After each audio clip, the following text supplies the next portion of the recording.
What's going on, you guys? Welcome back to the debate room. This is episode 92.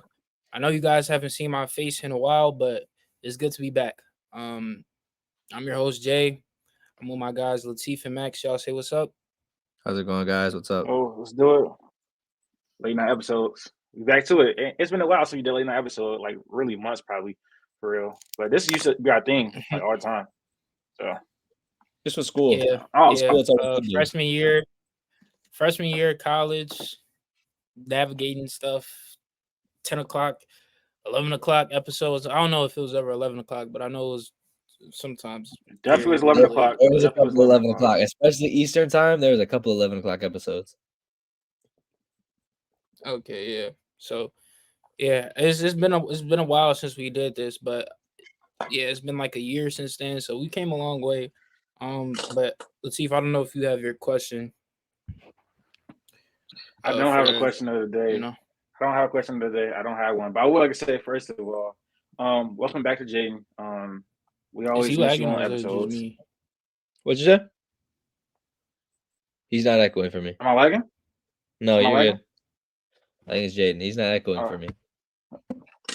Nah, not that's echoing. just Mine you, Jaden. is. I'm just not in a good place. Okay. Did you ask the anyways, question? No, I said I don't have a question for today. I said, one, I wanted to welcome you back to the podcast. You've been going for a few episodes. I don't know if you can hear me. Two, we just hit 1,100 subscribers on YouTube. So I want to thank y'all for that. We've been growing at a great pace. Our mock draft is it did better than our last mock draft. So right now it's at like 4.5K. So it's doing pretty well. Thank you guys for that as well. Just want to be very, very appreciative of all the success we've had so far for the pod, and I want to keep growing, bro. I want to keep growing. It took us like 3 weeks to get 100 more subscribers. Got to move a little bit faster than that. I see if Jaden left, or his Wi-Fi went out or something. His connection's been bad. Yeah, I understand Again, that. We can. I want to go more on like the YouTube space. Obviously, like I think we've had a couple all of our draft stuff. I feel like always does really well. All of our draft stuff compared to everything else just does really well as far as TikToks or videos. I wish we can get that same kind of love on every other video we put out, but it just takes time. Yeah, it's what's hot, the algorithm, all that type of stuff. But our first topic, we can get into it, is going to be the Timberwolves push the Nuggets to 7. That game is either still going on or it's about to end. Regardless, the Timberwolves made a statement. Blew them about 30, 40. It wasn't a close game at any point really in the game. 45. 45. They beat them by 40. Bro, the Nuggets didn't even score. 115 to 70. Yeah, they didn't score 80 points. Not scoring 80 points in 2024 is ridiculous. Timberwolves are all-time great defense relative to the league. And I'm not gonna lie, bro. This series has been super, super weird. Obviously, Minnesota wins first two. A lot of people were saying it's over. I wasn't one of them people. But and then stop this. No. Stop this narrative because you're trying to say it's me. I did not say it's over. I'm just not trying to act like it was a normal thing. It was not a normal thing for this Denver team to go down twice at home. Like that was not a normal situation. Yeah, you're good. You're good. You're back. It wasn't you. It wasn't you. It was actually Jaden. Jaden said it was over at the game too. Hasn't been back on the podcast since he said that, but he was completely wrong. So he said it was over at the game too. It wasn't. I think you've been trying to accuse me of this, and I'm just saying like, I did not say it was over. No, I was just saying that this Jaden. is like. It was Jaden. I think Denver obviously. When did I say it was over? What are we talking about? Come on, bro. Are we talking about the Nuggets and the Timberwolves? Yes, bro. All right, see, bro. I said I'm gonna give. I said I was gonna give the Nuggets like 6 or 7 or something. I said 6 or 7. I know I said one of those. Is that what you said? Is that what you said? I said the Timberwolves were gonna win a series. I said the Timberwolves were gonna win a series, but I'm gonna give respect to Jokic and say that they're gonna get like 6 or 7. I don't know if I said 6 or... Okay. What about this? Yeah, where it can be, he has the potential to be one of the best players in the world, the best player in the world. And I think that he's showing that on all 3 levels, he's been very dominant. I know a lot of people's knack on him has been playmaking, and he's becoming a better playmaker. I think that this series is over. Now, I'm not going to count the defending champs out because they do have the best player in the world currently. But I'm gonna say that this series goes 6 in favor of the Timberwolves. I just So where did I think lie? that the defense on the perimeter. You said the series is over, and the series was clearly not over. So I don't know what we're doing. It was just I a literally weird said I'm comment. giving respect to the I was champs, like, it's a bro. weird comment because he said it's over and then followed it up with, "I'm not going to count the reigning champs out." So I just don't know what that meant. He said he's over twice. I meant like the what's it called? We're gonna win. And I still believe that the Timberwolves are still gonna win, but you know, it is what it is. No, it's been a weird series though. Obviously, the Timberwolves won the first 2 games pretty handily, and then the Nuggets just win 3 straight, and they dominate most of those games too. And then we just see the Timberwolves come out and beat them by 40. So I really don't know what to make of this series, and I don't know who's going to win in Game 7. But that is the question. Who do you guys have winning in Game 7? Still Denver. I have the Timberwolves winning. I'm gonna stick to my take. I haven't been able to watch like all of the games in totality or just some games at all because this has been like a crazy hectic week for me. But just seeing what I saw today and just hearing about the games, I guess Anthony Edwards didn't have. I don't think he had a good game last game. Was it? No, not last game. The game before. It was last game. I think. Game 5, he didn't play well. Yeah. He just talked about like coming out the gate just with lackluster energy. And just seeing how it was tonight, I think he have like 40 points. Everything was just hitting on all cylinders. Obviously, did he have 40 or am I tripping? Today? I don't know. 27 today. 27? He didn't play. Yeah. He only played like he played 33 minutes, so he got a lot of time off because it's worn him out. So yeah, he had 27. Yeah. So I don't know where I saw it, but yeah, just today coming out on firing on all cylinders, very efficient, doing the things that he does best, just getting to the bucket, creating shots for himself. I saw a few passes where I'm like, damn, like Anthony Edwards playmaking is actually getting better, and just offensively, the Timberwolves are rolling. Jokic, did Jokic have a good game today? Nope. I think everybody else. I mean, no one really. I think he was pretty efficient. I think everybody else was just off. I know Jamal Murray wasn't good, so I don't know. I know the last game, people were kind of tearing into Rudy Gobert just about his defense, which is very unfair because Jokic is like the best player in the world currently, and yeah, I saw Draymond Green. He was like trying to talk down on Rudy. I know they have their beef or whatever they got going on, but I think I saw people say like Jokic gave him like 32 and 7 or something like that. So it's kind of weird how like people are trying to talk down on Rudy when he was literally like damn near lockdown on Jokic for the whole series before the game before. So honestly, whatever you say, who wins is kind of off. It is kind of off vibes because this series has been so weird. Obviously, you go up 2-0 and then you drop 3 back to back, and then you have like a damn near 50-point win today. So it is what it is. It's kind of hard to tell. And then you get one of the games without Rudy Gobert. So I don't know. It's very hard to tell. So kind of on how you're feeling. Yeah, I mean, I think it's again, like I don't know. I want to guarantee a Denver win, but I don't think it's there yet. Obviously, with how that game just went down, I just really don't think that Denver shoots 30% from the field. I don't think they shoot 20% from 3 again. What I think Jamal Murray missed his first like 10 shots. I don't know. I don't know if that happens again. I think it was like a very fluke game. Scored under 70. Their offense was firing the past 3-4 games.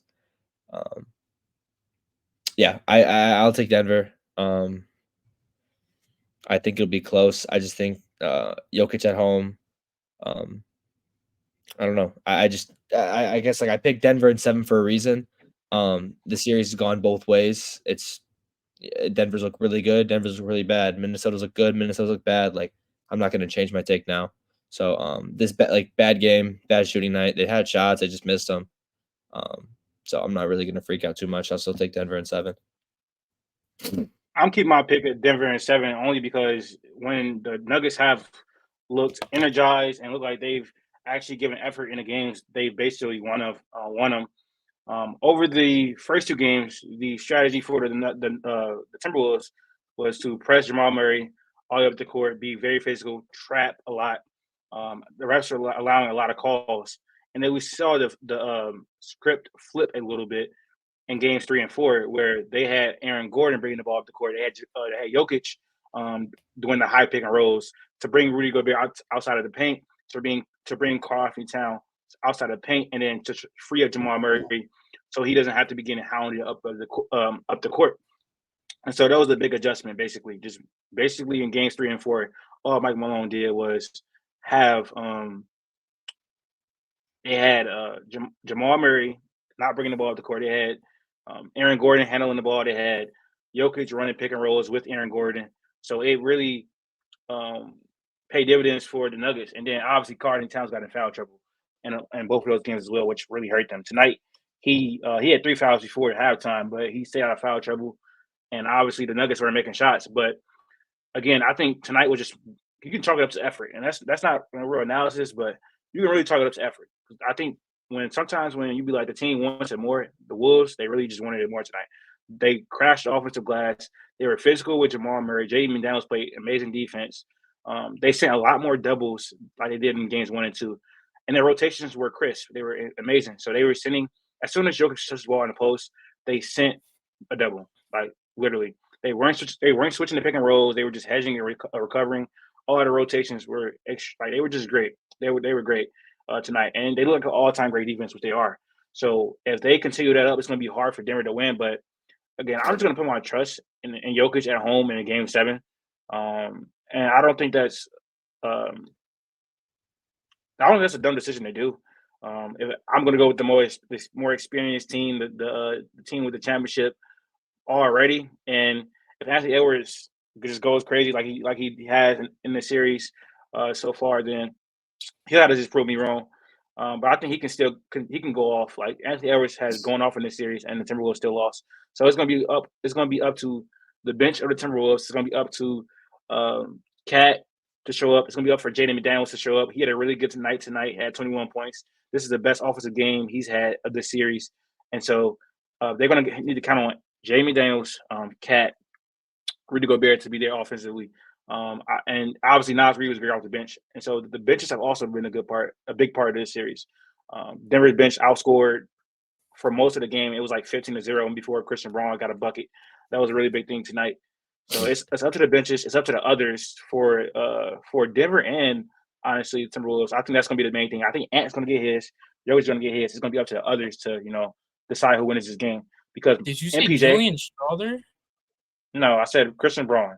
Holy! No. I was like, bro, because that was your thing in the beginning. That boy has done absolutely nothing since like preseason. He's gonna be good. He's gonna be good. Anyways, what else am I say? MPJ has been terrible. I think he's averaging like 6 points per game in the series. Let me fact check that real quick. But he's been god awful. It's like he left all his talent. Versus Timberwolves. It's like he left all his talents in the Lakers series. And then Jamal Murray he's been terrible also this playoffs, to be honest. I really knew like that wasn't gonna be that playoff Jamal thing wasn't gonna last. Like you can't just be trash or not be trash, but be a good player in the regular season and then you're not gonna elevate every single playoff. So for them to rely on that. That's not fair because he's literally done that for like the past 4 playoffs. No, it's 3. But it's been past 2 or 3, I think. It's okay. 3, he did it. Like he did it. No, he did it. He did it 2019, 2020, and 2023. Outside that, he was injured.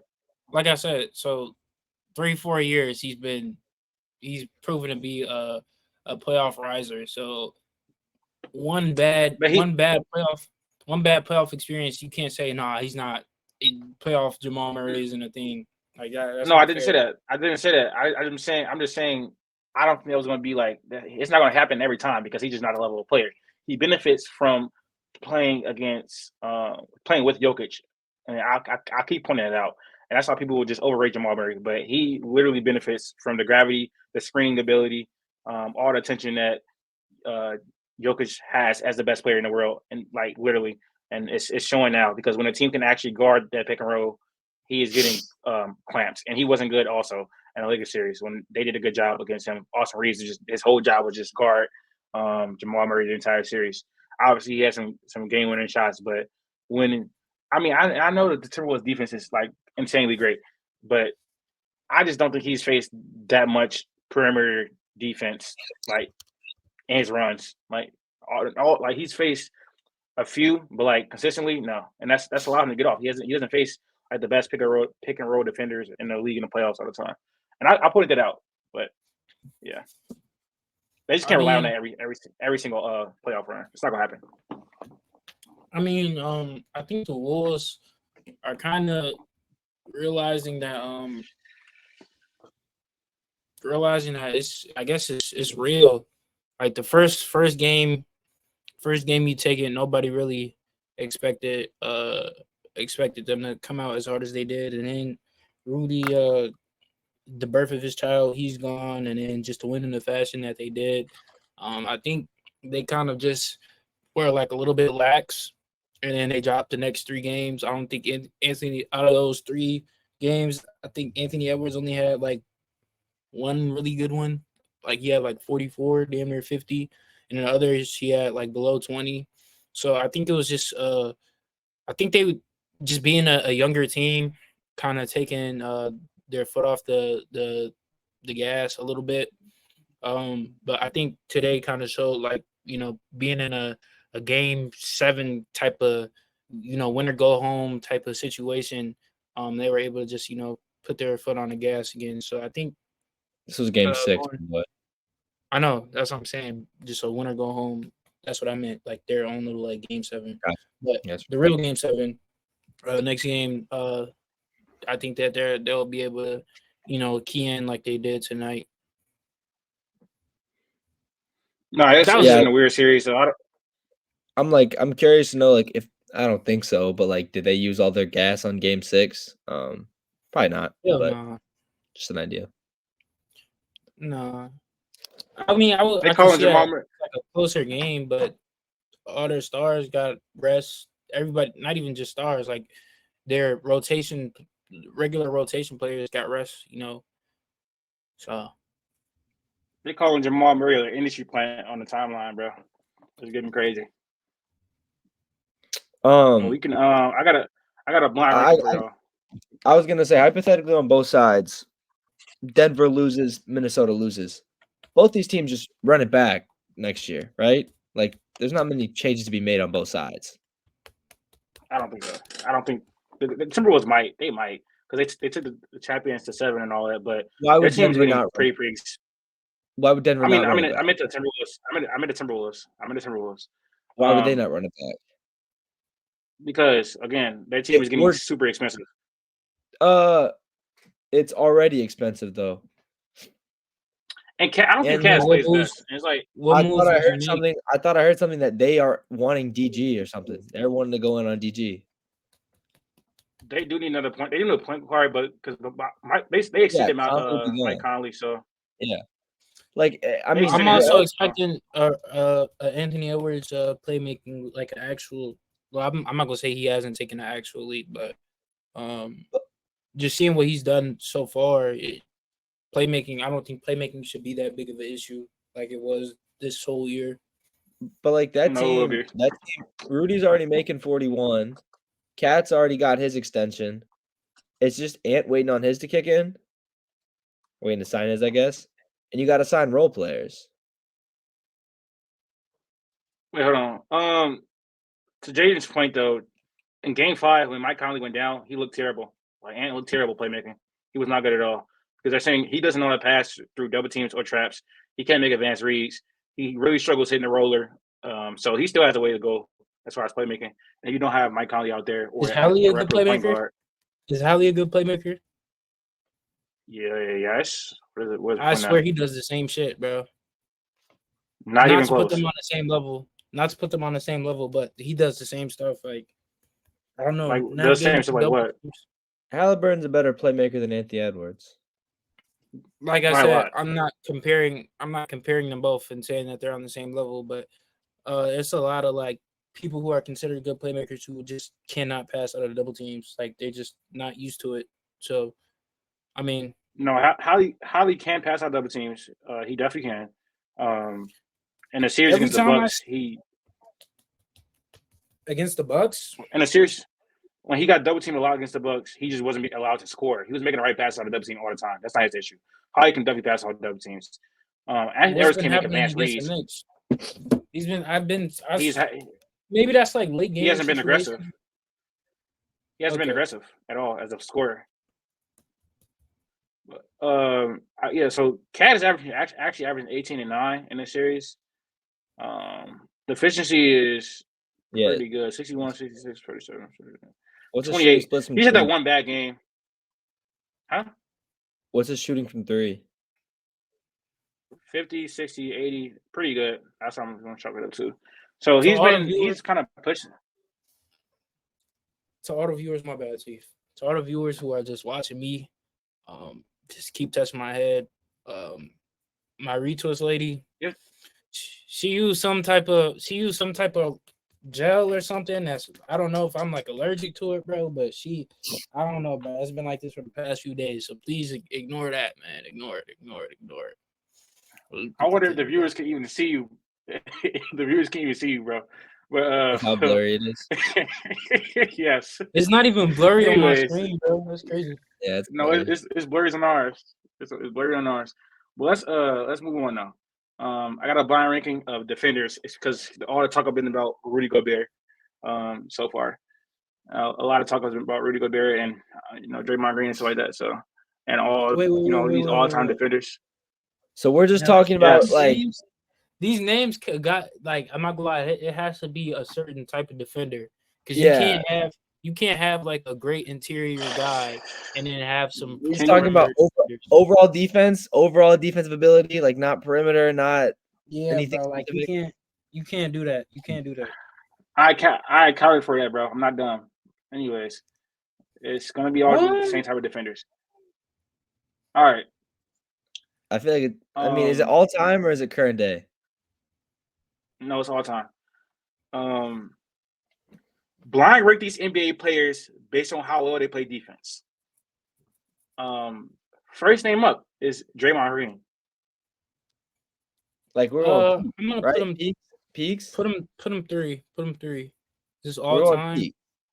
All right. This is all time. Bro, yes, he's still like time. a great defender now, man. Yeah, his versatility is huge. 3. I feel like he definitely has like a Hakeem on this list. Yeah, he's gonna put Hakeem, he's gonna put Rudy, he's gonna put like some all like I'm just saying, like, is he gonna put all league defenders up there? But peak Draymond's really good. That's fine. I'll put Draymond 3. Okay, so finally you guys are agreeing on something. All right, next name up is Bill Russell. What do you mean finally? Like it's not the first. Okay. Next is Bill Russell not a better defender than Draymond Green? Can I finish my statement? I did. You finished it the first time. No, I didn't. Second name up is Bill Russell. You said that. Is Bill Russell not a better defender than Draymond Green, bro? Like I feel like he is. Is he not? This is really easy. Yes, he's supposed to be a better defender, but supposed to be. He's crazy.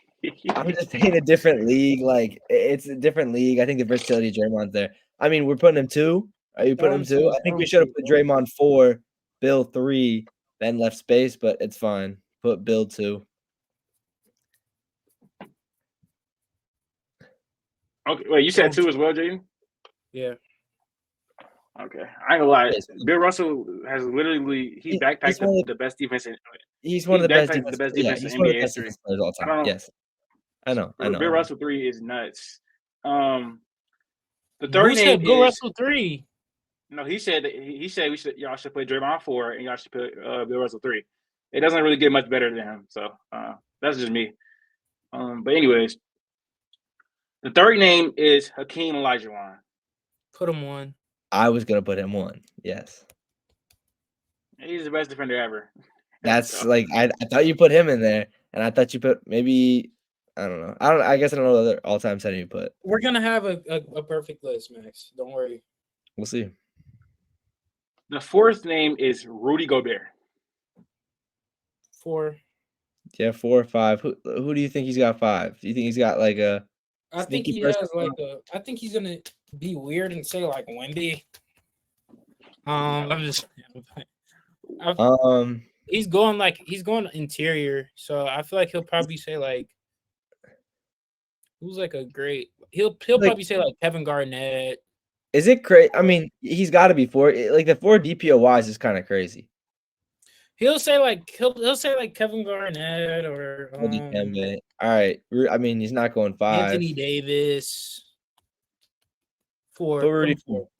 Rudy 4. For one, Rudy Gobert is not a better defender than Kevin Garnett or Anthony Davis, to be honest. But the last name is Dwight Howard. Fuck. That's where we fuck up. That is where we fuck up. Obviously, not a perfect list. Not a perfect list. Obviously, you have Dwight Howard. I don't know. Yeah, peak Dwight was crazy. Dwight is like more switchable, more just everything. But where did you put Dwight? Would you put him 3? Not. Probably. Yeah, you will put Hakeem first. Bill second. Would you put Bill second? Okay, Hakeem first, Bill Russell second, Dwight Howard third. I'm not gonna lie, you could really switch Dwight and Bill Russell. I'm not gonna lie. I'm not gonna lie. A 1940s player is not moving me that much, bro. Not gonna lie to you. 1940s is crazy. 1940s is crazy. Bill Russell would have been a great defender today. He played in the 60s. Okay, bro. Bill Russell, Dwight Howard, then I'll put Draymond, then Rudy Gobert. Yeah, I'll put Draymond over Rudy. But it's only because Draymond's like a more versatile defender. So yeah, I don't mind the list. I don't mind the list. It's not great, but it's not terrible. Like three straight depoys is kind of crazy, bro. You had to put top end people in there. Yeah, no, I think Hakeem and Bill being top 2 is fine. Just keeping it there, and you can debate the bottom 3. All right, man, bro, this is really bothered me. I'll move it on, host. Celtics beat the Cavaliers in 5 games. Pretty much expected. It's what we all predicted. Always says 5 games. Obviously, the last 2 was out Donovan Mitchell. And I don't think it's really worth much talking about the series, to be honest. It was never going to be close. But we can talk about what the Cavs are going to do in the future because obviously bombshell reports coming out as soon as the series is over. Shams reporting that Darius Garland will request a trade if Donovan Mitchell extends, that the team wasn't happy with Jared Allen not playing and felt he should take an injection to continue to play. That they don't feel that Evan Mobley and Jared Allen are a good fit. So a lot of news coming out of Cleveland after the loss. So what's next for Cleveland? What direction do you think they should go in? I'm gonna start with you, Max. You should have started with me. It's unfortunate because they honestly do have pieces to build around and to build with. It's just none of the pieces are looking like they're working together. So you really got to sit down and make a choice of what pieces you value over others, who wants to be a part of the Cavaliers and who doesn't. I think as far as looking at the team, I think the reports were that Mobley didn't really want to be there, right? Yes, that was a report too. He didn't want to get drafted to the Cavaliers. DG doesn't want to be there only if Donovan Mitchell is there. So I think you can salvage something with Darius Garland if you want. Me personally, I would want to keep Donovan Mitchell under any circumstance if you can. Donovan Mitchell, again, is a top 2, top 3 shooting guard, however you want to look at it. He's probably a top 20, top 15 sometimes player in the league. and really is. I mean, he's shown in the past. He's a guy who can get you a 1 seed if you build a team around him. He can take you to the playoffs, and I think that the Cavs have some pieces to build around with. It's just a matter of what you could get in a trade with Darius Garland, what you can get in a trade with probably Jared Allen over Evan Mobley. I think you still want to try and mend the relationship with Evan Mobley. But I think building forward with Evan Mobley, with Donovan Mitchell, and whatever you get from Darius Garland would be ideal. I just don't think it's realistic. I think it's more realistic that you sell the farm and you trade Donovan Mitchell. You keep Darius Garland probably, and you see what you can build around with that, and you try to hopefully be a young and upcoming team once again. It just ever since I don't know, ever since LeBron's left, it's just been this weird revolving door of promise. When you used to have the Sex Slam backup, the backcourt with Con Sexton and Darius Garland, that had promise. Then you trade for Donovan Mitchell. Hopefully that had promise, and then maybe you trade him again. They keep having this young core that is supposed to be not the next best thing, but this up and coming team, and then shit just falls apart at the last minute. So it's weird. They have guys like Max Strus who can still contribute to a championship team as a good shooter. Karis LeVert, when he wants to play, looks like a good guy off the bench. Jared Allen's just injured. But I don't know. They're just a weird team to me. But I honestly, if you can get Donovan Mitchell to stay, that's like, I'd say goal number one. I don't think it's the player that you're going to get very, very often, obviously. But if you do trade him, you got to get a good return because, again, you give up a lot to get him in the first place. Yeah, I agree with most of the stuff that you said, Max. Yeah, initially I didn't even think that Donovan Mitchell was like gonna land in Cleveland, and it's kind of crazy how like it's kind of been like short lived because it's really only been like 2 years. But if you were to make a move, I would probably obviously Donovan Mitchell is a better player than DG, so DG is like talking about how if you keep Donovan Mitchell, he wants to be out is a little bit crazy. But I would probably move Donovan Mitchell, kind of keep the young core of Darius Garland and Evan Mobley. The thing is with that, I just don't think that Evan Mobley has like I don't know if the ceiling offensively for Evan Mobley gets higher. Honestly, you remove Donovan Mitchell, you remove Jared Allen. You don't believe that they fit well next to each other. I don't think that really matters. Like, I just don't think that Evan Mobley has the offensive tools or intangibles to be good. He just lacks touch. Aggression. He does lack aggression, but I feel like that can be fixed just with like that's like confidence and stuff.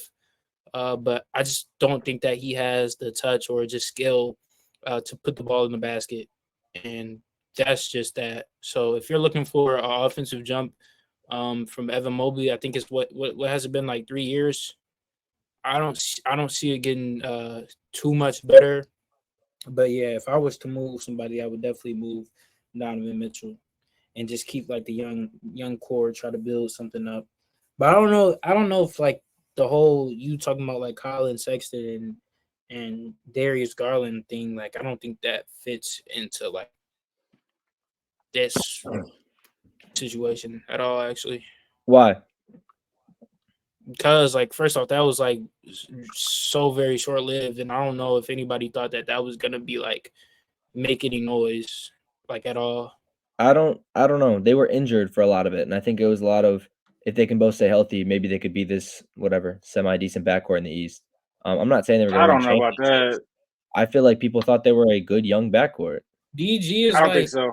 I don't think so. DG is like 6'2", and Colin Sexton is like 6'2". Like just off of size and just off of size discrepancies, I don't see how far that would go. And literally, like we just didn't see it for long enough. So like They literally flourished when Colin Sexton got injured. The year that he went down is the year they that had is very success. true, and that is why they got rid of him.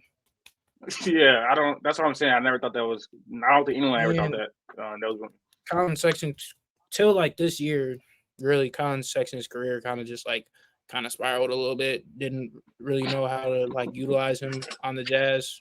honestly. So I don't know how that He was fits, but he was good this year though. He was good this year on the Jazz.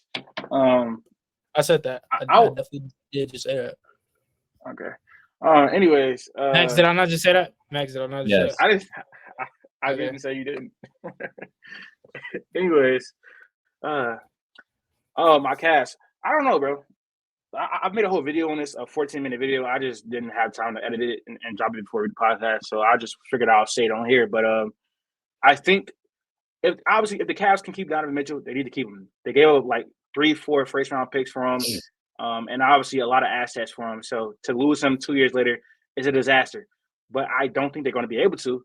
And so what you need to do is obviously trade Jared Allen. You need to trade Donovan Mitchell, and then build around what you have with those assets. And obviously Darius Garland, hoping for a bounce back year. The thing is, I don't know if you can bank on a Darius Garland bounce back. I think he's like 24, 25 now. So he still has a lot of room to grow. And I still think the player we saw in 2022 after the All-Star break, that's still Darius Garland. He can still give you like 22 and 10 on good efficiency. And contrary to the belief, I think Evan Mobley does still have some room to grow offensively, because we saw when Jared Allen went down in these playoffs, he took a jump and he was playing well offensively in some games, especially against the Celtics. He had like 30 something in the last game against the Celtics, and he was elite in the paint. He shot around 80% from the field without Jared Allen. And at the end of the season, he displayed some sort of 3-point jumper. Now it was on low volume, but he has actual skills. He has actual places to build on. And so I think he still has the opportunity. He's only going into year 4 next year. Well, he can still probably give you like 22 and 10, 22 and 12 at his peak. He definitely can. He definitely can. What is wrong with you, bro? No. That's the problem. If Jared Allen is not on the court, bro, he can definitely do that. I don't know if you watched the games, bro. I don't know if you watched the last few games without Jared Allen. He can definitely do it. Having Jared Allen in that space on the court, it's not beneficial for him, bro. I think let's chill out. I'm gonna keep it a buck. I'm gonna keep it a buck. Hold on, Max. I'm gonna keep it a buck. As you two know, this week has probably been like the most hectic week of my life. So I haven't been able to tune into basketball as much as I would like to, and just Celtics basketball in the playoffs. Just seeing like the teams that they've been going against, it's also very not that much entertaining. But Donovan Mitchell goes down. Jared Allen's been down. Yeah, I don't know if that's a reason to watch them. I guess when you lose your main scorers, somebody has to step up. So I mean, it is what it is. Taylor Horton Tucker. Taylor. All right, stop. You're getting nasty. Stop. No, I do please, agree. I think Donovan Mitchell going out it's a huge offensive hole. Well, duh. But at the same time, there was just some bogus Evan Mobley layups in garbage time that he put in. There was probably 6-8 points at the end that he's just doing layups. I don't think that's true. No. Watch You the game. Evan Mobley is 22 and 10, and when I see him get Rudy Gobert buckets on like the daily. Wait, hold on, stop. Let's calm down, because again, I'm really operating under the assumption that Donovan Mitchell and Jay Allen will not be on the team. So that's literally what I'm talking about right now. So if there's going, wait, does Evan Mobley even get Rudy Gobert buckets?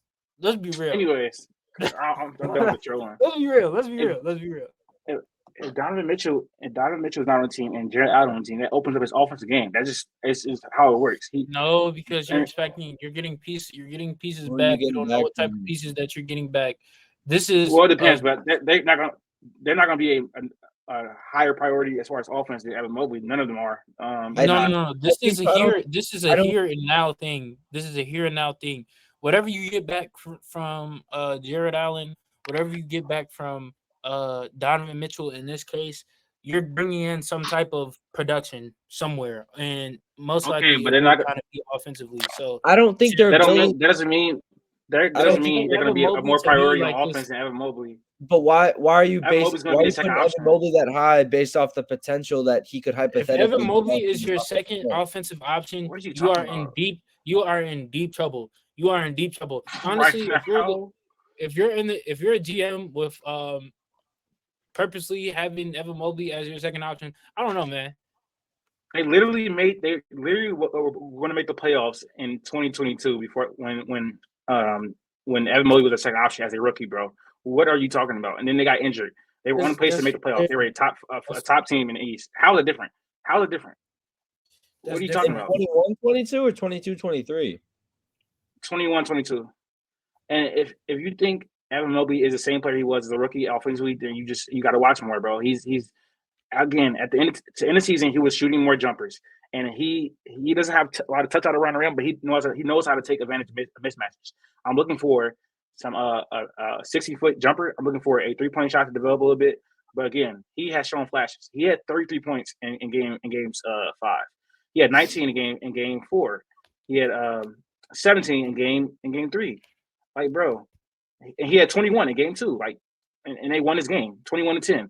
Like, he's shown flashes. He just did it in the playoffs. He was insane defensively, by the way, the best defender in the entire NBA in the playoffs. So this, like, I mean, this is somebody who's compared to like Anthony Davis coming out of the draft, bro. Like, who did that?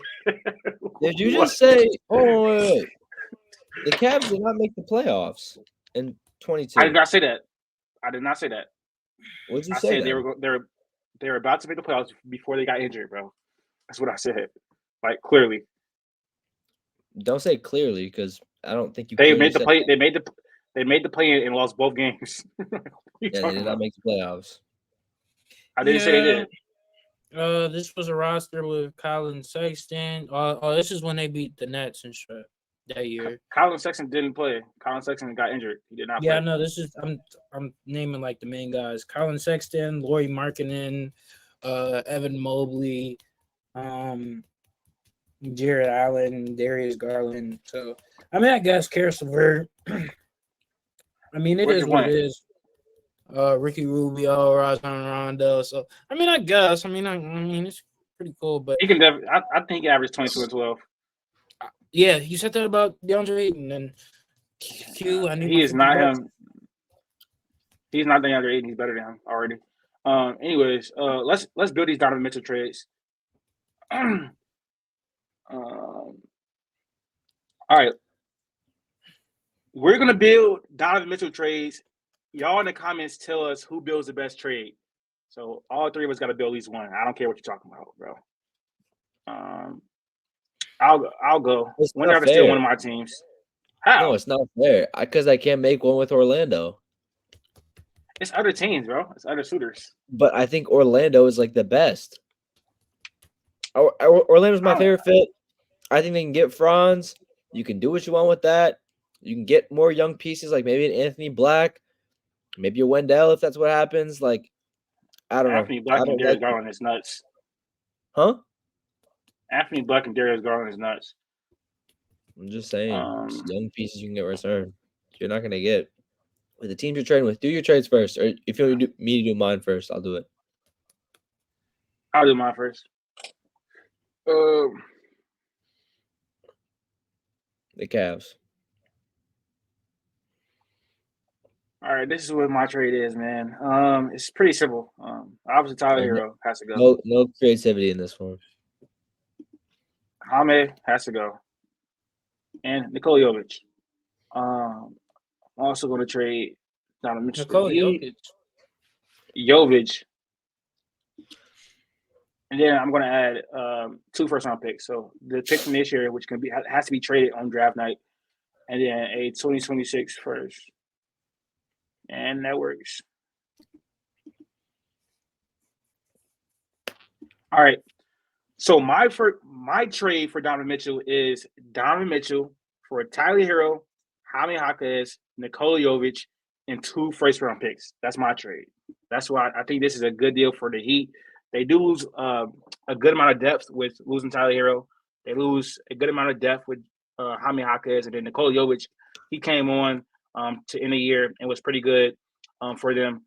And they lose 2 first-round picks. But Miami has shown the ability to make things work with literally nothing, basically. So I think they'll be fine with the depth part. It gives them a score. They need him very, very badly. And then if Jimmy Butler is going to be that through a regular season, or if he run into injury, they should be fine with Donovan Mitchell and Bam Adebayo. So that's me. There's always the Rockets. I'll do the one I was doing earlier. Put on the Pels. I'll put up the Pels. What is Jaden going to do? Let's do mine. Max, mine is pretty quick. Is yours the Pels? Nah, it's the Knicks. The Nets? Knicks. Okay. Can we be serious, bro? Yeah, I'm being totally serious. I just put Julius Randle and Donovan Mitchell to swap them. What? No bullshit. No bullshit, bro. No bullshit. I just want to be serious right now. Why? Like no troll. Like, do an actual trade if you're gonna pick the Knicks. Yeah. No, I'm serious, bro. Why not? Why does that not work? Picks you adding 5? Why do you have to have picks? Is Julius Randle? Julius Randle? What are you talking about? Nah, what do you mean? This is somebody. Max, come on, Max, somebody. come on, Max, No. Max, Listen. This Is somebody. This is somebody who led his team to a 14-2 month, man. Like, all right. Is he not a superstar? All right.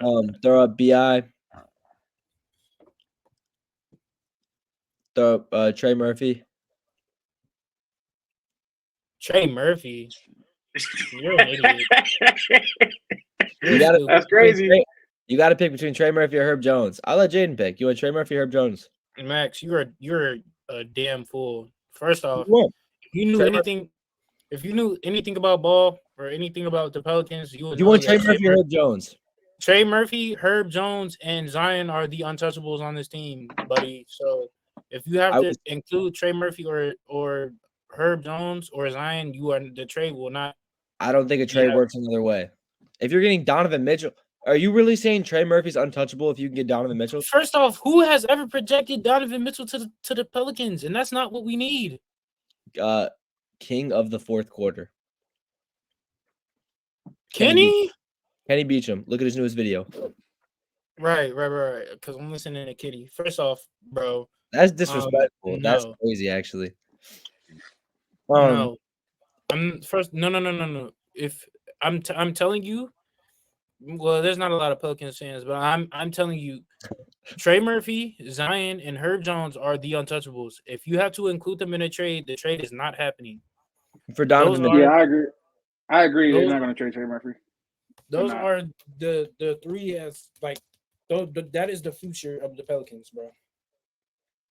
If Donovan Mitchell's up for a trade and they ask for Trey Murphy, you're saying no? I am definitely saying no. And the thing is, Donovan Mitchell isn't something of need. We don't need a scorer. We don't need a main scorer. The thing is, we need a facilitator. You need someone who's going to be healthy. Okay, that's cool. Somebody who played 70 games this season and just got unlucky and dropped 40 on LeBron and Anthony Davis before he got hurt. Health wasn't an issue this year. I don't think that the Pelicans are worried about Zion's health going forward. You could take it. I mean, they definitely are. What are you talking about? So they definitely are when they're talking about trading Brandon Ingram. When they're talking about trading Brandon Ingram and building around Zion Williamson. But you're right. They're so worried about his health. With Zion, you're gonna be worried about. With Zion, you're gonna be worried about yourself every year, bro. Literally, what are you doing? Nah, that's not true. Latif, it is true. I mean, it may be like a little. It may be like a little speculation in the back of your mind, but he gave you what? This is the second time playing over 60 games in 5 years. What does that mean, bro? About the Pels, I'm not gonna lie. If I'm a Pels fan and I have to give up Trey Murphy and I get Donovan Mitchell, I'm gonna do it. That's why you're not. That's why you're slow. I guess you're not gonna do it. How much you paying Trey Murphy? How much you happily paying Trey Murphy, Jaden? They're about to pay him $100 million. They're about to pay him $100 million, bro. They literally are. They are. They about to do that. I mean, Herb Jones also, on a team-friendly contract. Trey Murphy, you got to pay in a year. Donovan Mitchell is also on an expiring contract, Max. So I don't know. They're definitely not giving this up. Are you paying $50 million for Donovan Mitchell or $25 million for Trey Murphy? He's not. How do you know he's going to want to resign to the Pelicans in the first place? because So, you have so the thing is, you have my trade was troll, and Latif, player on your team. my trade Latif. was troll, and Max is being so serious. So this is this You had level Julius to it, bro. Randle for Donovan Mitchell straight up. Yeah, like I said, mine was Okay. troll, but you're being very because- serious. Like you're actually No, being I'm serious like about I'm just trying to see it from a like unbiased perspective that I would give up Trey Murphy if I got Donovan Mitchell. Take Trey Murphy out, and you can throw in Jordan Hawkins and just give him 5 first-round picks because you're not getting anything valuable in that return. Trey Murphy and Brandon Ingram is nuts. The only place I honestly can see Donovan Mitchell going is Miami or Orlando. And Orlando, you go to Orlando. Why don't you just do like Make the a Rockets, trade. bro? I just don't like the fit with the Rockets. I don't think it makes much sense. Make a trade How? that makes sense. Don't just like pull something out your butt. I want to do Orlando, and Orlando has no one signed. I keep saying this. It's like the 5th time. Okay, so make a trade that makes sense. You don't have to just do Orlando, but don't make the Pelicans. Like that's what I'm dumb. saying. That's The only dumb. two Nobody teams would I do think that. make sense. The only 2 teams that make sense are Orlando and Miami. Do you watch basketball, Max? You literally would said Julius Randle and you literally just said this week I haven't watched basketball. So I don't hear that. But yeah, like literally, this is the only Yo, deal Max. that First off, don't disrespect me because you put. that's crazy. That's crazy you knowing put my Tua situation. in, That's yeah, crazy it's knowing my okay. situation. Secondly, Max. If you know basketball, bro, you would know that Trey Murphy and Herb Jones would like never be traded. Well, not never, but right now they are untouchables. So I mean, think for the future, Herb Jones is like starting 5. Okay, he's an elite wing defender. I would be Herb fine to give Jones is Trey the best Murphy. perimeter defender in the game. That's fine. Elite wing defender. Does that not qualify it? Like, and it's literally, it's all about responding. Did Herb Jones shoot like 40% from the 3 or something crazy like that? He did. So this is more than just an elite wing defender, bro. This is somebody who's making strides on the offensive end. Trey Murphy. Oh my gosh, this Max, is Max, what are we doing, bro? Like, again, it's all based off re-signing. So throw Markel up there, just make money work. Throw Markel up there. It's nasty. Who cares? Bro, come on, yo. Cleveland is not taking like Marco for. Like, what I want is Franz. I want Franz. Go down. I want Franz. Where's he at? Franz is $5 million. Franz is not making enough money at all. $7 million.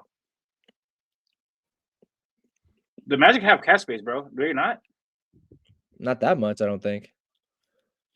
Because you probably got to give up John Isaac in order to make that cap space semi work. I would definitely be doing that. Put in Cole Anthony. See if it works with Cole Anthony. Okay. Scroll down. Okay. And then I would probably Joe you gotta Ingles throw in, making $11 million. No, didn't you say they had cap space? I don't know. If they got cap space, I mean, sure, throw in Jingles, but he's got what, player out, team option? I guess I can opt into it for a year. So yeah, throw Ingles up there. And then I was gonna throw in Anthony Black too, just for value. It doesn't fit. It's a young piece. Why don't you just do Jet Howard, bro? Would you rather have Jet Howard over Anthony Black right now, raw potential? He does not work with Darius Garland. They're both need the ball in their hands. I don't think the Cavs have any sense of direction right now. They do. To be honest, I think Jet might be useful in like a year or two. Yeah, I want to take. Oh, it's your trade. We can keep that. I would rather have Anthony Black than Jet Howard. So, and then, yeah, you got to throw hella first round picks. No, I'm saying that to support Max. Getting rid of Jet for the Magic probably isn't good, especially when you need like shooting. He'll be okay. And yeah, do that Denver pick. I hate how I'm agreeing with you, Max, and you're just like trying to talk over me. Sorry, I was trying to read what picks it was. No, I'm not saying it for the Magic perspective, I guess, but I think for them, yeah, it might make more sense to keep Jet Howard for the future. He wasn't gonna even scroll saying that down. from a Magic perspective, but okay. I thought he was saying it's better to keep Jet Howard for the future. No, I'm saying you weren't saying that from the Magic perspective. You were saying that from the Cavs. I know we were saying it for You were different loud. reasons. Yes. Both of them are wrong. Yeah. You can guarantee that both of them are wrong. You can guarantee Jet Howard's gonna be a better player than Anthony Black right here, right now. Okay, cool. So Bro, please shut I can up. guarantee you Okay. that he doesn't fit with Darius Garland. I can guarantee you that right now. Throw a 27 or 26 first round pick because you need 3 with that kind of haul. There's nothing of value past Franz and maybe Anthony Black. Why would the Cavs want Anthony Black, bro? I mean, it is a piece, I guess. It is a piece. Wait. You didn't even put. I didn't put Donovan Mitchell on the team. All right.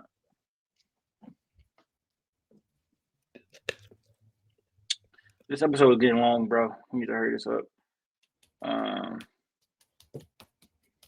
I don't have Fanspo. I didn't pay for Fanspo, so I just have NBA trade machine. Can't trade for anybody. It's literally free. You think this is a good deal? Too expensive. No, I don't even know. It's like I don't love it. I want it to work out with Orlando, but pieces wise, like you want to bring back 2 point guards when they already have Darius Garland. Like what, bro? I literally picked that for the money. Okay, how about we just put Jet Howard in here because that makes more sense, like completely.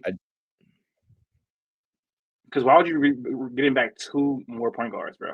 Dude, that makes coming out of the draft, was Anthony Black literally not regarded as like being able to play multiple positions? How? Coming out of the draft, was he not supposed to play multiple positions? What position is he gonna play, bro? On the Cavs? Huh? Could he not play the 2 or the 3? Hold on. Didn't we just talk about how he shot decently well on low attempts? Yes, but he needs to maximize Anthony Black. He needs to be running the show, bro. Yeah, you're not getting Suggs. What are we doing? Just give him Jet Howard, bro. It makes more sense. I don't know what you think Jet Howard's going to be right now. He is a shooter. The Cavs need spacing.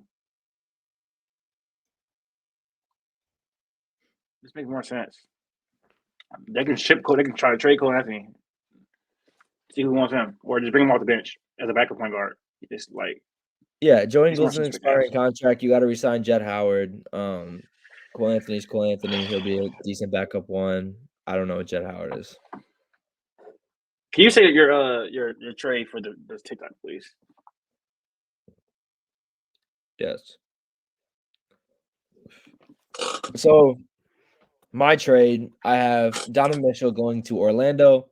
In return, the Cavs receive 3 first-round picks, Joe Ingles, Cole Anthony, Jet Howard, and Franz Wagner.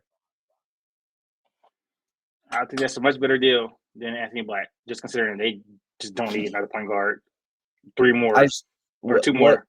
What is where's the team going next year?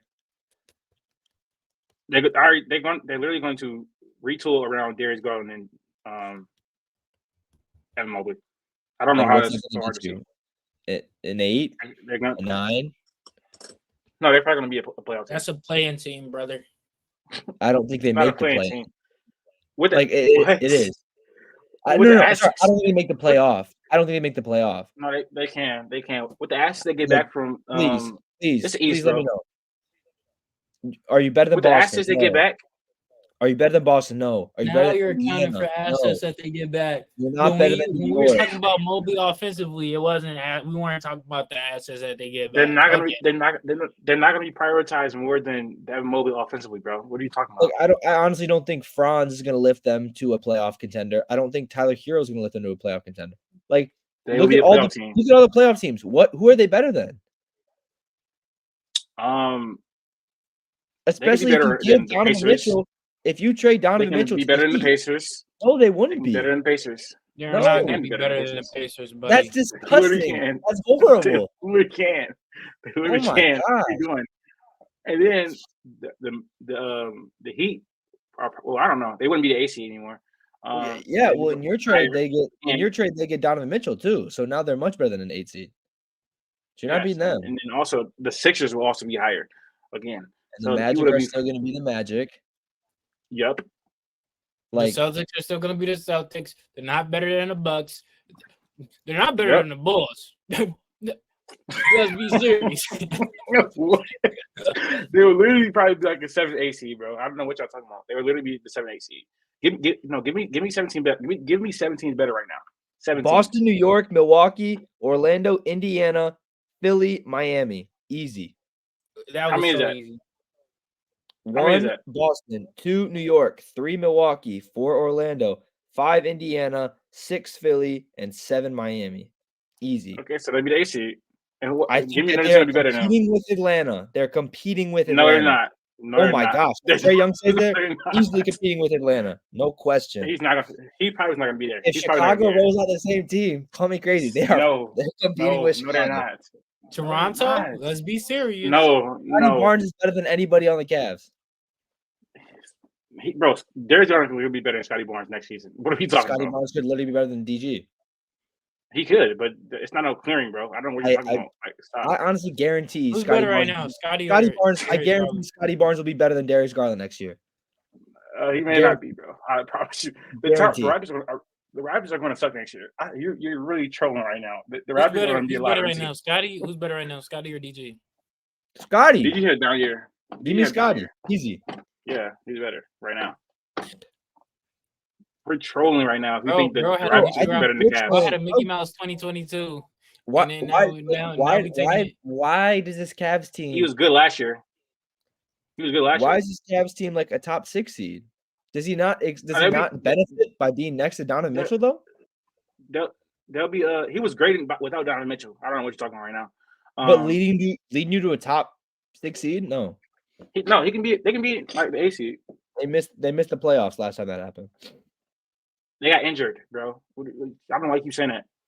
They can be a top A seed without Donovan Mitchell. They can be a top A seed. They're not going to be competing with the damn Hawks because Trae Young is not going to be on the team. They're not going to be competing with the Bulls. That's troll. I'm not even. Where's Trae Young going to? I'm not gonna lie. Everything I'm hearing now is like Trae Young's not moving. Spurs. I don't know, bro. I feel like it's easy. The Spurs don't want Trae Young. Even if DG like somehow does get that horrendous Cavs roster to it the wouldn't playoffs, be horrendous. They're getting swept. It's pretty bad. He'll be like the number 1 option. It's easy to take Darius.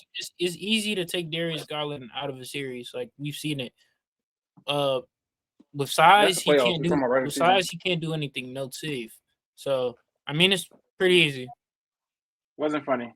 Can we move on to the? Can we move on to the Mavs, bro? I'm tired of talking about the Cavs. Y'all trolling right now.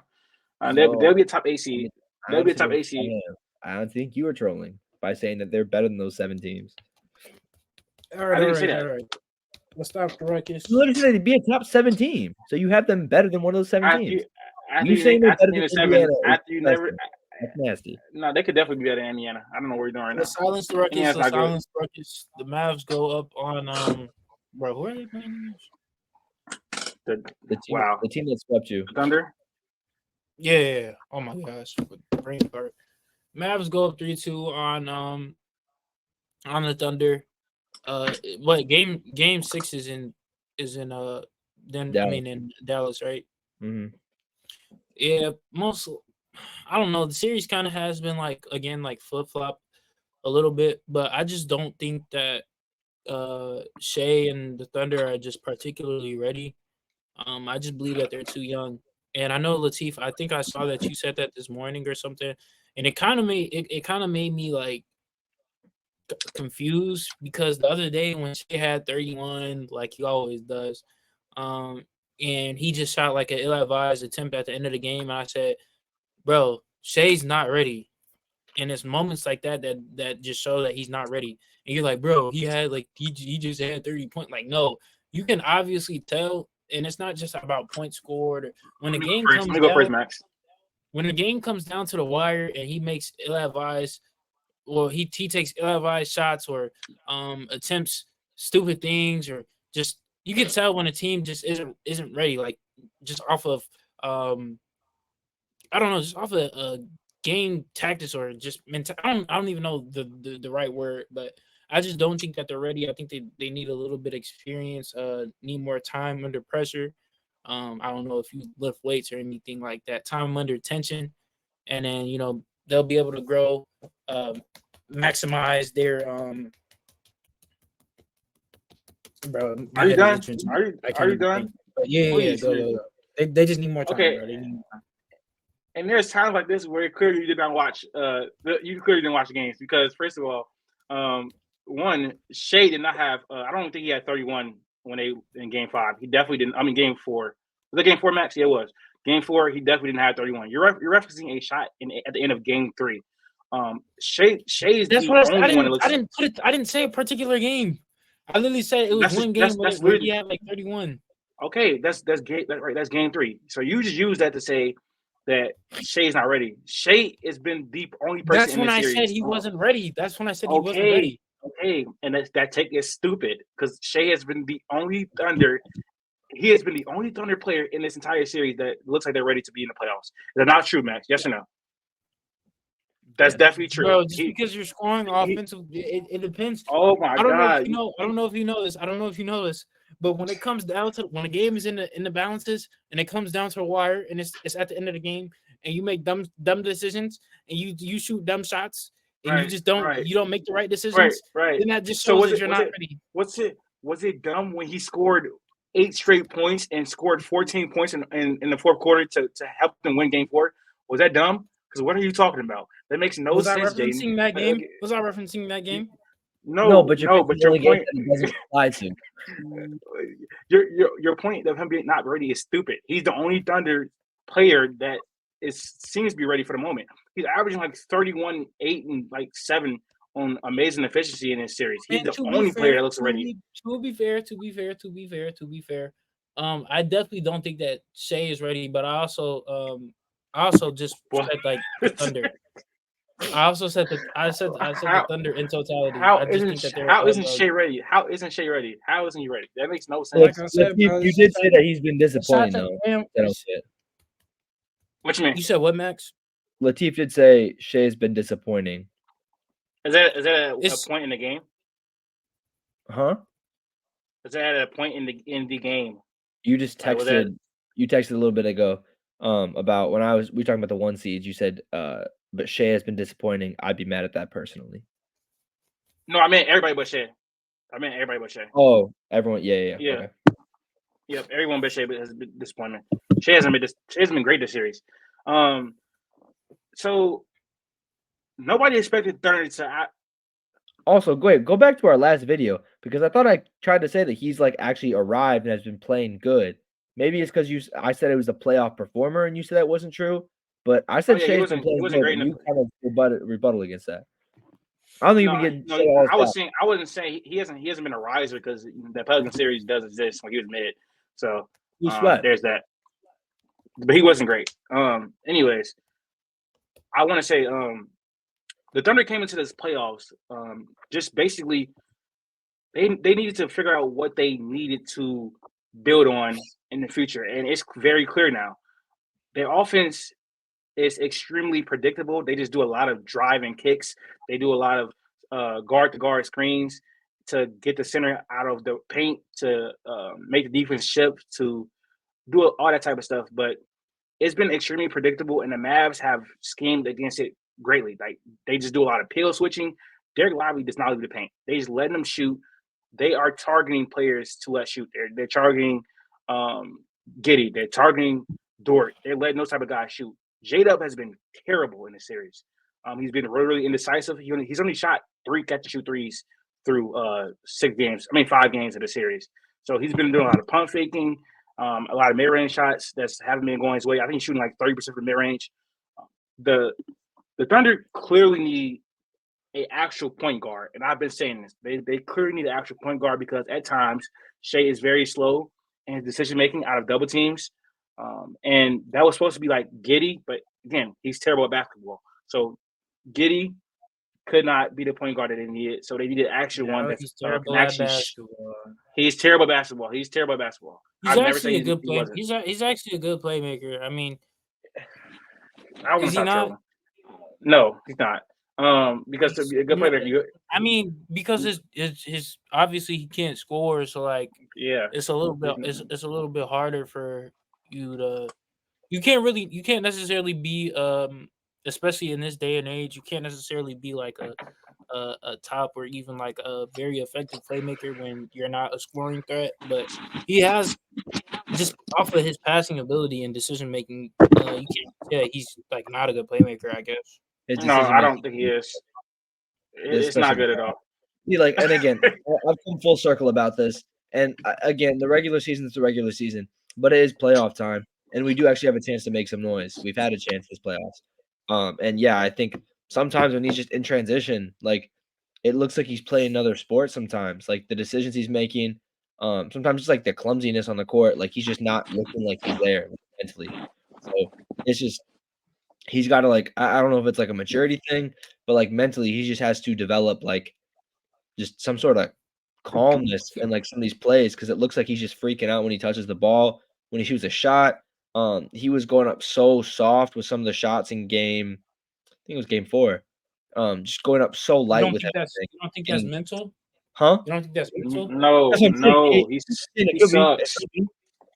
Yes, Jaden, it could be mental, but I'm saying he hasn't developed that yet.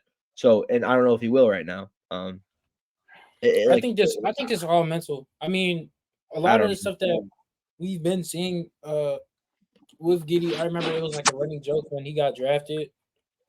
Like especially like when they did their pros and cons of him and like his cons were just basketball. Yeah. I mean, That's the actual truth, bro. Yeah, it's not great. It's not great right now. We kind of see it. He's kind of like a raw type of prospect, but I mean, his upside to say he has some upside to him. Again, I don't know. No, he does not. I don't know. No, he does not. No, he does not. Yes, I get what you're saying. He does not. Okay, he can't score. He can't score. He can't necessarily shoot.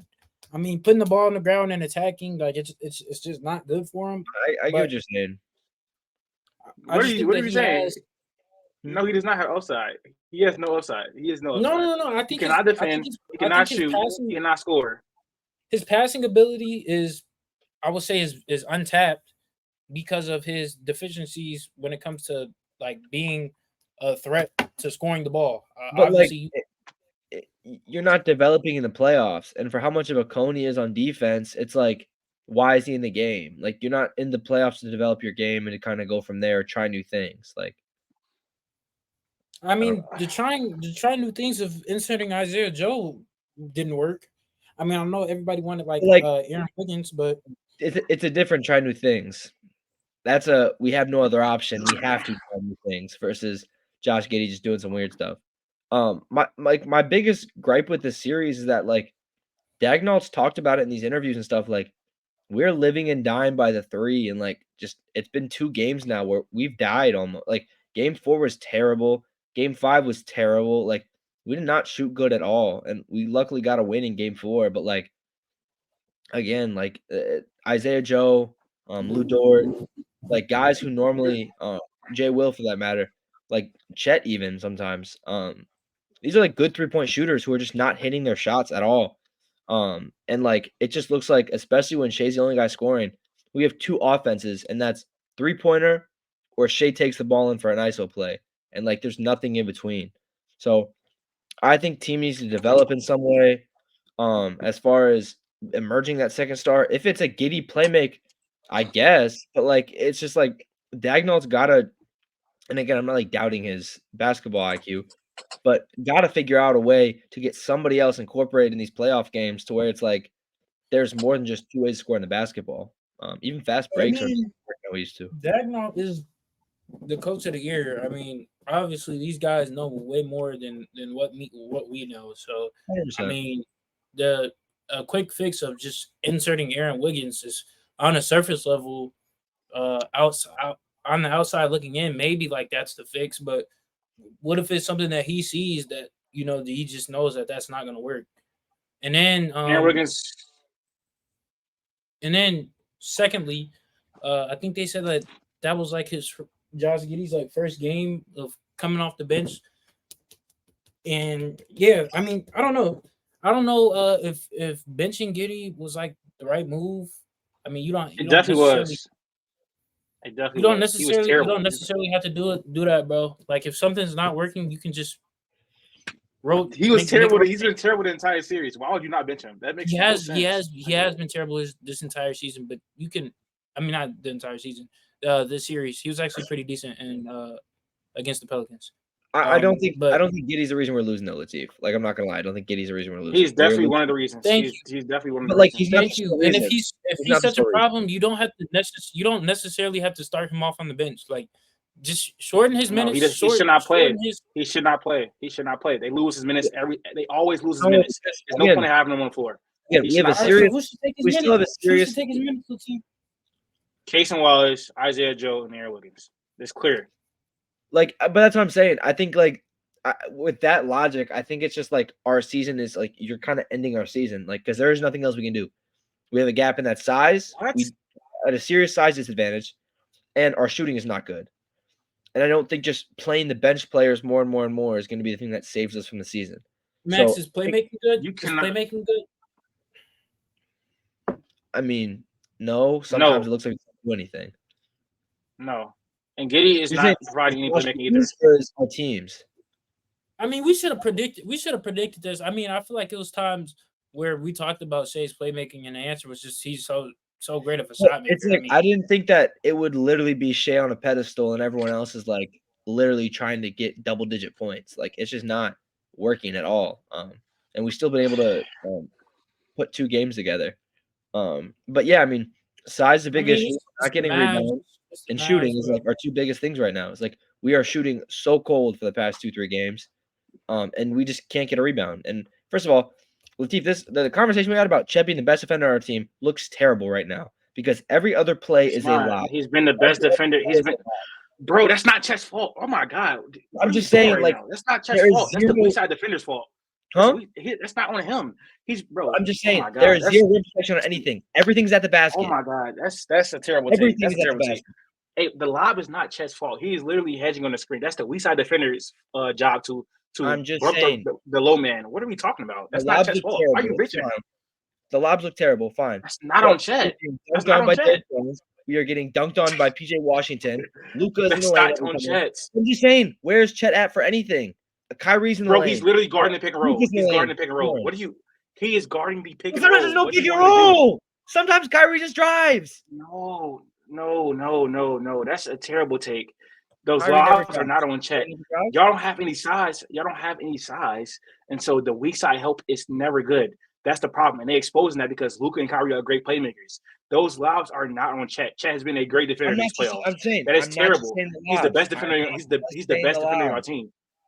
Those are mostly on pick and rolls or in transition. What are we talking about? I watched the game. There is So I don't know why you said why people calling Lou Dort Dylan Brooks? Just less entertaining. That's hilarious.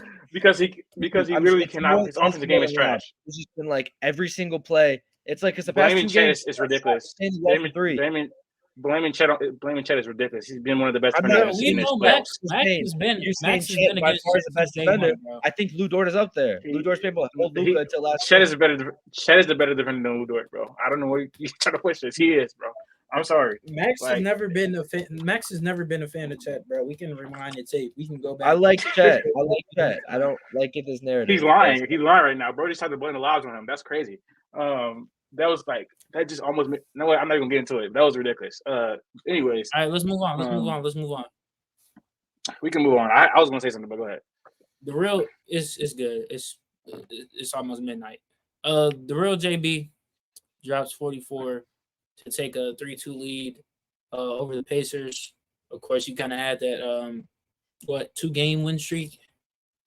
That I shouldn't say win streak because it sounds a little weird, but the Pacers take those 2 games. I know the second game that they had was a blowout. Didn't really get to catch that one, but Brunson has had moments this series where he just completely goes off. Like he's been the offense for the Knicks like this whole playoff run. Is game 6 going to be in Indiana, right? Yeah. Yeah. I think the Pacers can can take this one again. Honestly, like I don't know, because Pascal is what he is. Hallie's kind of had a better series. Has he? Compared to first round, yeah. Yes, he has played better than last round. Yeah. So Game 1, he had like 6 shots. In game 2, he had like 8 shots. I mean, I guess he had 2 good games, or 2 or 3 good games. That's fine. Yeah, sure. How many good games do you have against the Bucks? You know, Probably about 2 or 3. Cap, probably 1. But That's not yeah, true. I don't know. Get some production from. No, he's not. Get some production from the whole team again. Miles Turner, Pascal's, he'll give you a nice 15. Hope for Hallie to give you 15, 20. Just get production deep in the rotation from everybody. I think that can happen again, and then you take game 6 and force game 7. I mean, it is what it is. We kind of see what it is with the Pacers. They're never making it this far again. Like it's not happening. Well, I shouldn't say never, but with this team, it's just not happening. So, I mean, hey, and you can kind of say that on the flip side with the Knicks, but I just don't see it. Maybe if you get some type of superstar guy, but again, this is my whole prediction was that they're gonna run it back. I promise you. You think that I'm trolling, bro? They are going to think that this team is good, and they are going to run it back, and it's going to be an epic fail. It is what it is, bro. This is a podcast full of terrible takes today. But we can keep going, y'all. Yeah, and I think the worst one of all is saying that the Cavs without Donovan Mitchell and Jared Allen's gonna be like a top 5 seed. Anyway, no, I didn't say that. I don't see how what I said was so unserious. No, I honestly think you're kind of right, Jaden. I think they will think to run it back just with a couple changes, but I think they'll run back a similar team. Namely, Julius Randle is not going to be on the team probably next year, and also even if they did run it back next year, are you seeing the Knicks or the Pacers? He's talking about the Pacers. He's talking about the Knicks. No, he's talking about the Knicks. He's talking about no, I did say the Pacers. With this roster, they're not making it back. Again, they still. And I did say the Knicks, and I said that if they don't add a superstar, which I do think that could very well happen. Yeah, I don't think the Knicks are running it back. But I do think Indiana takes game 6. I'm not gonna say I'm pretty confident about it, but I'm like 85% sure that Indiana will take game 6. I was listening to it was Bill Simmons and Ryan Russillo were talking about it, and they were basically saying like, what are the odds that like whatever New York goes balls to the wall game 5 and game 7, and they kind of just take game 6 off because they are so injured. And to be honest, it's not the craziest idea in the world because if you that's a terrible idea. That's a terrible idea. Oh my god, that's a terrible idea. Because you shouldn't be trying to like not go like 100% full effort. What are you going to try to do in the series? Because in game 7, you're trying to win the series. You go 100% every single game. You not have the. That's like saying the Lakers should have lost the 7-8 seed game because they could avoid the Nuggets. That's a terrible idea. That's a terrible idea. That's a terrible idea. With Tom Thibodeau, try to win game 6. Tom Thibodeau's coaching style, he goes balls to the wall on everything. And that's terrible. That's a terrible take. I don't know if it's going to be the most beneficial thing. So I think Indiana comes out and wins regardless. Again, it's not my take. Not my take. You just supported it. You just supported it. Cool. You can shit on them. You just supported it. You just supported it. What take did he support? He just basically said that they should try to go. You trying to put words in my mouth? Because I didn't say that. No, okay. He supported the take, Jaden, that basically saying that the Knicks shouldn't get maximum effort in game 5 and should try to get maximum. I mean, they shouldn't try to get maximum effort in game 6. They should try to get maximum effort in game 7 instead. Max, that's pretty idiotic. I mean, that makes I don't think it's crazy just because of interest they have. Bro, we are trolling. We are trolling. But again, Latif, I don't know why you're trying to act like just you're the god of takes. I mean, you said that Darius Garland and Evan Mobley led offenses, bringing you a top 2 seed in the East and bringing home to Larry O'Brien. So, I mean, it is what it is. So, bro, y'all are trolling today, bro. This isn't. To be honest, I don't think me or Jaden really are trolling. I honestly don't know where the Cavs being the top 5 seed is coming from. That makes zero sense. I did not say that. You said they were better than Indiana, and you said they were better than Indiana. UFL. That's not true. That's not true. They can be better than Indiana. Indiana's not that good, bro. I promise you, they're not. They're not, bro. Indiana's not that good. I promise you. I'm being totally honest. I'm not trying to be funny. I don't think that they'll be better than the Bulls. Like I think it'll dead ass be a toss up. Bro, you said the Raptors could be the Raptors. That's obviously a troll. We didn't say the Raptors. We just said Scotty Barnes is better than Darius Garland, and that's easy. All right, bro. Regardless, I got the Pacers win this game. I think the Pacers win this game, and then New York wins in 7 probably. Just kidding. Give me Pacers in 7 now. I think the Pacers, they've been great at home court. They've had a lot of energy so far in this series. I think weren't the 2 games they won at home, right? But yeah, they did. The only 2 games they won in the series were at home. Yep. Yeah. So they've been great at home. The energy from the crowd really helps them, and then Tyrese Haliburton plays better. The role players play better on at home, and so Tyrese Haliburton plays better in Indiana. So, yeah, they have a good chance to win this game, but maybe Brunson goes crazy again. We'll see. This is a toss-up game for me. I think either team will really win. I don't have too much analysis. Jalen Brunson is looking like a top 10 player in the NBA. I'm so excited to do our player rankings at the end of this year, bro. It's gonna get crazy, bro. It's gonna get crazy because Anthony Edwards is. Evan Mobley's probably top 12 for you. No, Anthony Edwards is gonna be probably a top 10 player. Jalen Brunson has an argument for a top 10 player. It's gonna get crazy, bro. The thing with JB, bro. The thing with JB is he's I wouldn't even say he's deceptively. He's just quick. Like he's quick as hell. He gets to the spots very easily. Yeah, I don't know. I've never seen a really tough guard for him. Obviously TJ McConnell has made him uncomfortable at times, but he's just the way he gets to his spots and the way he's just even kill. It's kind of it's cool to watch because I kind of doubted him. So yeah, he's been going crazy for sure. All right, let's get. Oh, my bad. I know you said. Oh, wait. Do you have trivia, Max, or? Yeah. Trivia. Okay, I'll get it in line first. Let me get this on the screen. Hey, I'm not gonna lie. I think it's gonna be a great idea for us, and I think it's gonna be just a great idea, and it's gonna do well on TikTok and all that stuff, and y'all gonna enjoy doing these. And they're gonna be good for the summer too. When we don't have nothing to talk about.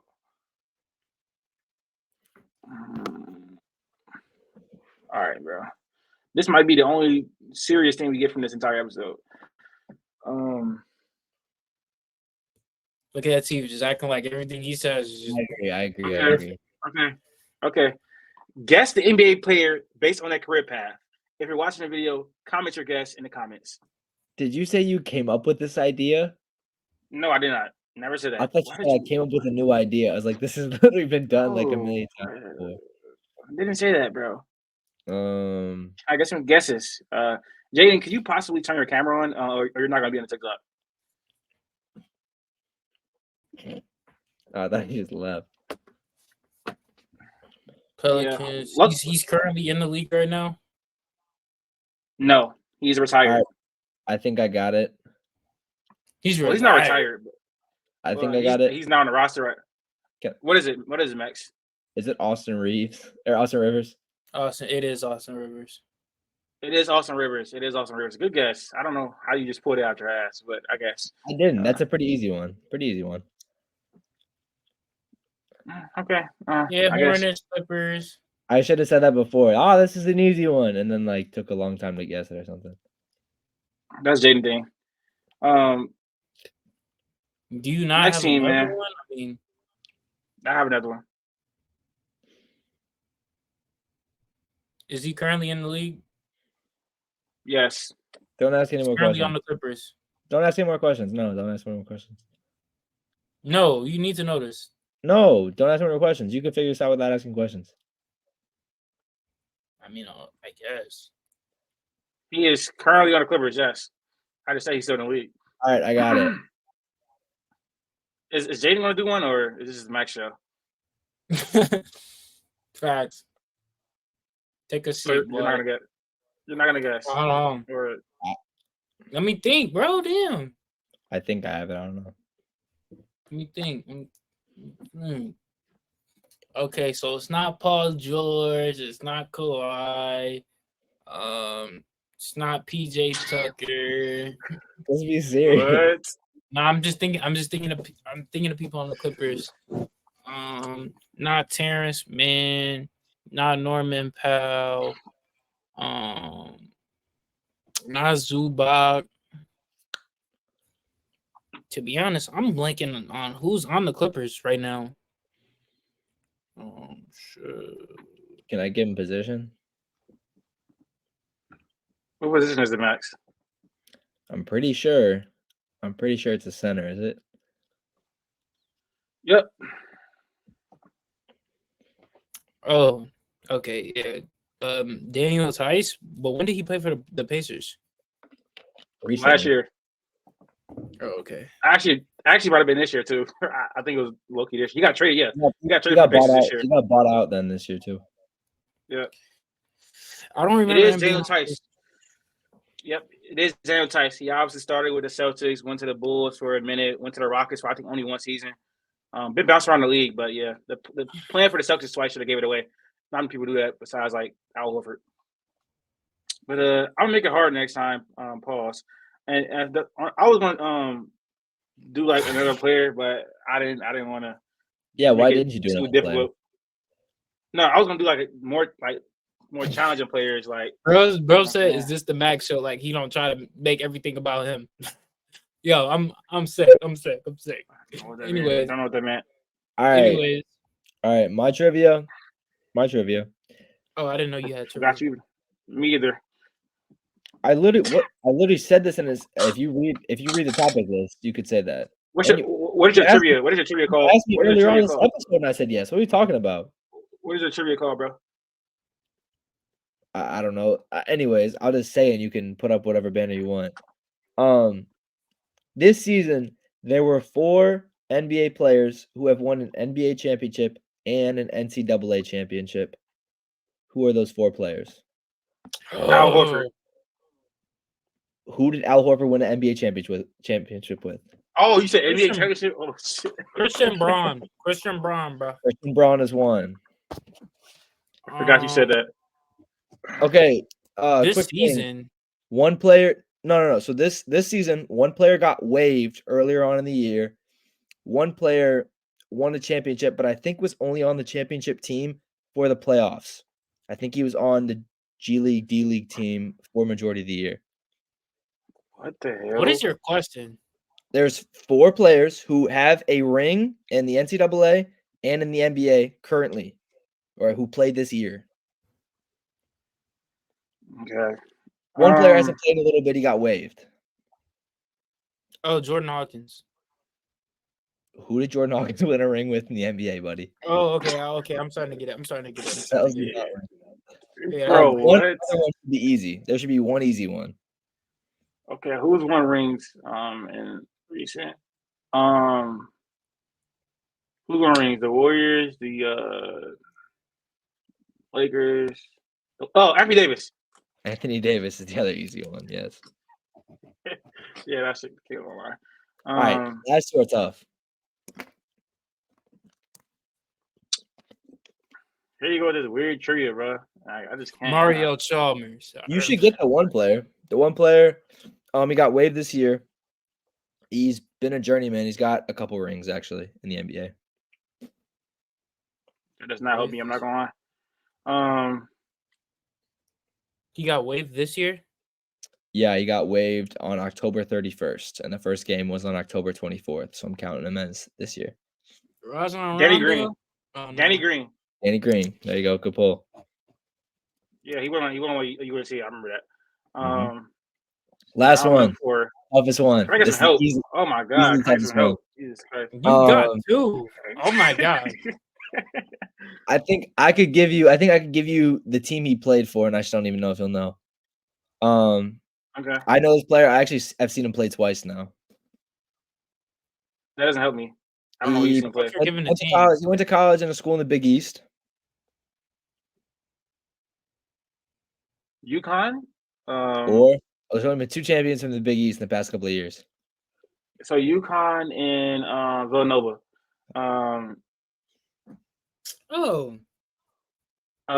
Dante hasn't won one. Mikhail hasn't won one. Jalen Brunson hasn't won one. No, bro. I got this. Bro, stop. I have this. This would be a good poll, Jaden, if you get this. Villanova. I don't think Cal already won a championship. It's not the four. It's not the four. Villanova won a championship in like 2016, 2017, 2018. Is it the other dude? 2016, 2016. And 2018. Is it that dude that's on the Knicks with them? Okay. I don't know if he had bounced around. He won. Wait. He won he was on the Villanova team. He was on the 2018 Villanova team. 2018 Villanova team. Eric Pascal. He doesn't know. Wait, no. He doesn't even know the players on the Villanova team. Why you acting like you do, bro? Yeah, I do. He won a championship in the past 2 years. Oh, he won the championship in the past 2 years. So he had to be on the Warriors. Who won last year? The Nuggets Warriors, won last bro. year. Then the Warriors and Nuggets. Oh. Okay. But GPJ. No. What? I do not know. Is he like He's searching it up on his phone? You're weird. No, I'm trying to see if he's actually even played in the finals. I just know he got a ring. Latif is literally searching it up. He's literally searching it up. How? He did not play. No, he didn't play. He didn't even play in the finals. He's got a ring. So he's a nobody then. He was a good college player. I almost said some crazy stuff. So he probably wasn't on the Nuggets. He wasn't on the Nuggets. Nico Mannion? Not Nico Mannion. He said Villanova, bro. Nico Mannion went to Arizona. He was on Denver, by the way. Oh, he was? Julius Schroeder, Christian Braun, not Reggie Jackson. Not Julian Schroeder is a rookie, bro. I know that. I'm just naming people. I'm naming people on the team. It's not MPJ. It's not Jamal Murray. I don't know, bro. I'm not gonna lie. Wait. It's the black dude with the afro. Nope. What's his name? It's a white guy. He's white? It is Colin Gillespie. Bro. Colin Gillespie, Villanova legend. Yeah, he plays for the Grand Rapids Gold, but he got brought up to their roster, and he has a ring. So, anyways, this is trolling. Jaden, in the episode off for us, bro. That dead ass should not count, bro. Like, that's a dumb question.